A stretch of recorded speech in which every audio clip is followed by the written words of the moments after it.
Dios le bendiga, hermanos. Hoy me toca a mí lo del reto. Mateo 22, 1 al 14. Ya seguimos con los temas de las parábolas. Y esta vez la parábola habla sobre una comparativa que hacía el maestro sobre el reino de los cielos. Y revelaba algunas semejanzas con lo que decía en la parábola, revela algunas semejanzas de cómo es el reino de los cielos. Tenemos que tener claro algunas cosas. Cada vez que se menciona el reino de los cielos, que es semejante a, es para mostrarnos los secretos de cosas que se van a dar, cómo se manejan los asuntos en el reino de los cielos, cómo debemos comportarnos aquí en la tierra para poder llegar al reino de los cielos, lo que Dios nos mandó a hacer y las consecuencias de cuando no hacemos algo. Cada vez que Jesús hizo referencia a eso, el reino de los cielos es semejante a, y entonces él hacía comparativas, ¿no? Para que nosotros, sin decirnos las cosas directamente, nos diéramos cuenta. Él fue revelando las cosas que ya están establecidas en el reino y que van a suceder, solo que nosotros no sabemos, pero él se adelantó y dijo, esto va a pasar, esto así se van a escoger a las personas que van a entrar al reino de los cielos. Su fe debe ser de esta manera. En el trigo y la cizaña también se explicó cómo iban a ser recogidos, todos recogidos en el mismo tiempo, pero después se iba a apartar la cizaña y del trigo. Se habló también, Jesús reveló de cómo debería ser nuestra fe. Nuestra fe pequeña, como el grano de mostaza, pero siendo la más pequeña de las hortalizas, muy, muy pequeña, llega a superar en tamaño a cualquiera de las hortalizas, pero su semilla es muy pequeña. Quiere decir que Jesús seguía revelando a los entendidos, a los que escudriñan, a los que van un poco más allá. Jesús les sigue mostrando de, hey, les conviene a ustedes poner atención a esto, porque en base a esto es que ustedes van a poder entrar al reino de los cielos. ¿Ya? También se nos explicó cómo debemos expandir el reino, con el tema del que tocó el tema de la levadura, cómo nosotros nos contagiamos de eso, y un poquito de la levadura leuda toda la harina, o sea, contagia toda la harina. Así nosotros debemos también, con lo que tenemos, contagiar a todo el mundo con el evangelio. ¿Ya? ¿Qué otra cosa se nos reveló? Como cuando nosotros encontramos el reino de los cielos, como la parábola del tesoro escondido. ¡Wow!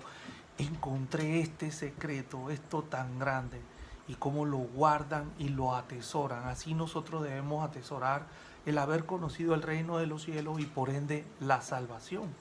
¿Ya? Pero fíjate, hoy nos toca, según lo que leo acá, habla sobre un rey que hizo para su hijo bodas, preparó para su hijo bodas, y invita a los convidados. Vamos a decirlo, vamos a hablarlo en términos de hoy. Hey, invitó a los familiares, amigos, a los pasieros, etcétera, etcétera, etcétera. Pero me llama curiosamente la atención de que en el relato se habla o se dice de que los que eran invitados menospreciaron la invitación de la boda. Y ahora vamos a ver qué significa eso, lo que se está diciendo, porque aquí el asunto es lo maravilloso de estudiar la palabra de Dios, es leer lo que dice, pero trasladarlo al tiempo de hoy y entenderlo en el tiempo de hoy. ¿Para qué? Para que nos sirva de provecho. Somos nosotros los que estamos viviendo en el tiempo, en los últimos tiempos. Entonces, fíjate, invitan, él le manda, el rey manda a sus siervos y le dice, hey, busquen a los invitados, díganle, aquí está todo, preparé la comida, hey, pam, pam. Y los que eran invitados menospreciaron, le dieron poca importancia al asunto de la boda. Cuando el rey se entera de eso, cuando él vio el asunto, que le comunican el asunto, se molestó. Fíjate, el rey representa a Dios. Y los invitados somos nosotros. Somos nosotros. Los convidados somos nosotros.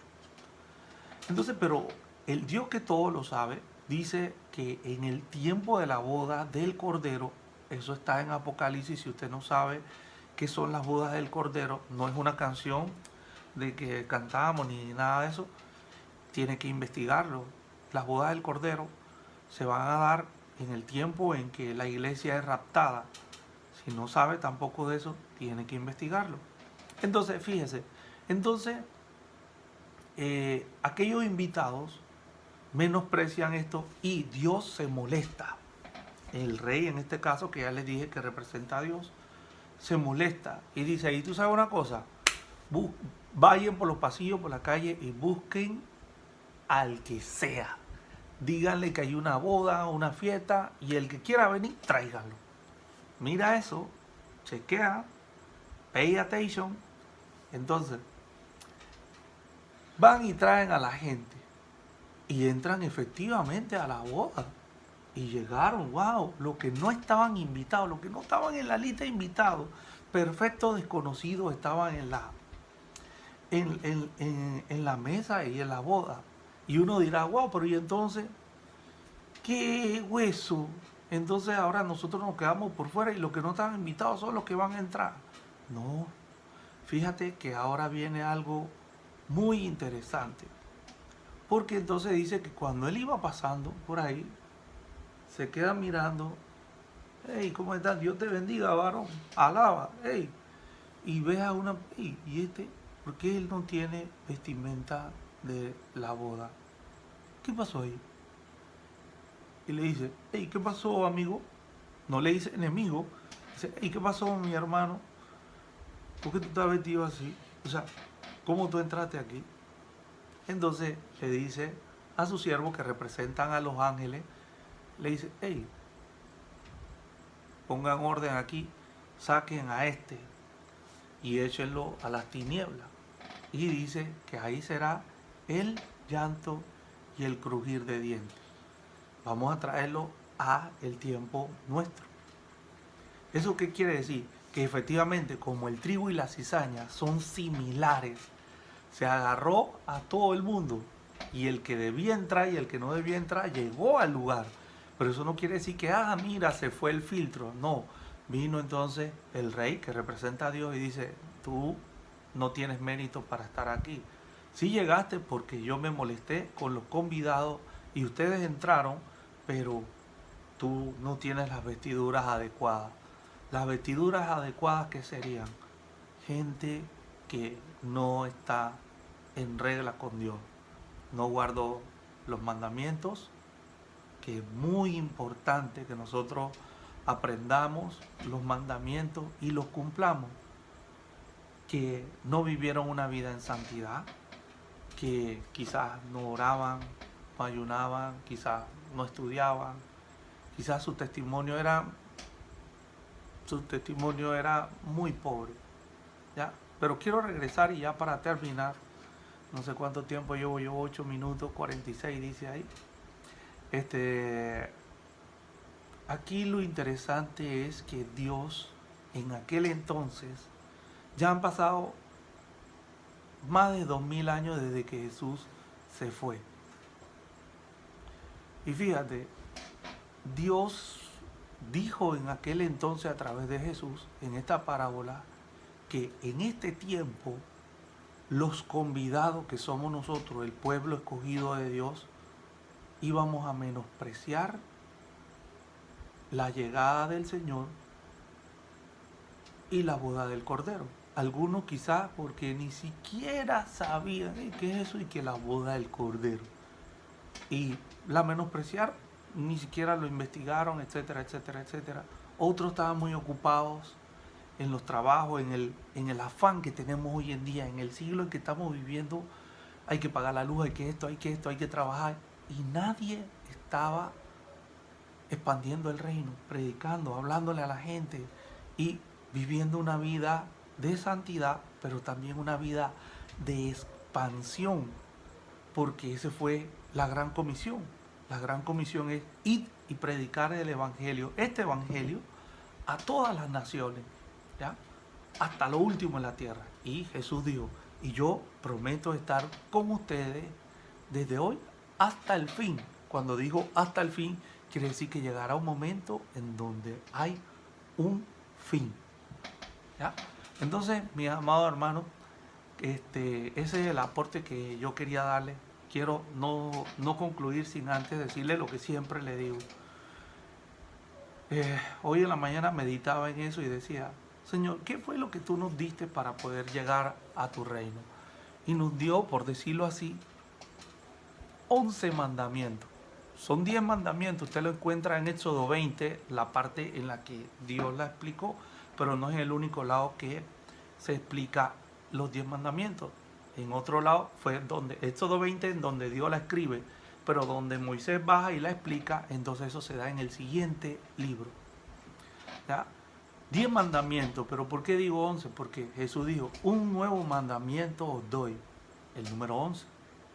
Entonces, no es solamente los mandamientos que hay que cumplirlos, estudiarlos al pie de la letra.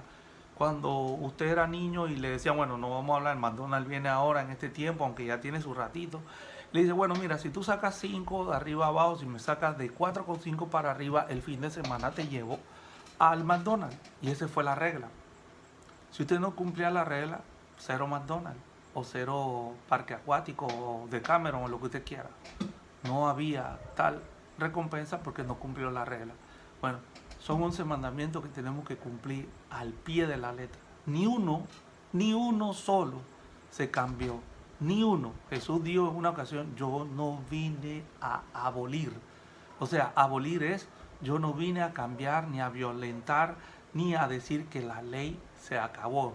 No, yo vine a cumplirla. Entonces, eso es lo que tenemos. Cumplamos los 11 mandamientos, estudiémoslos, profundicémoslos y vivamos esos 11 mandamientos en nuestra vida diaria. Veamos qué cosa estamos haciendo que de repente no se apega a ellos. Y vivamos en santidad, expandamos el reino y eso nos va a garantizar, con haber recibido a Jesucristo como Señor y nuestro Salvador en nuestra vida, acompañado de todo lo que le he dicho, eso nos va a llevar o nos va a garantizar la entrada en el reino. Ninguno es salvo por su propia fuerza. Somos salvos por fe en Jesucristo. Dios le bendiga. Mi reto a alguien que en todo este tiempo todavía no he logrado, no he visto que le han llamado, a mi hermana Tutu, Mariel. Tú eres la escogida para el reto. Me gustaría mucho escucharte o verte. Me gustaría más verte que escucharte. ¿Ya? Así que el reto es para ti. Dios le bendiga.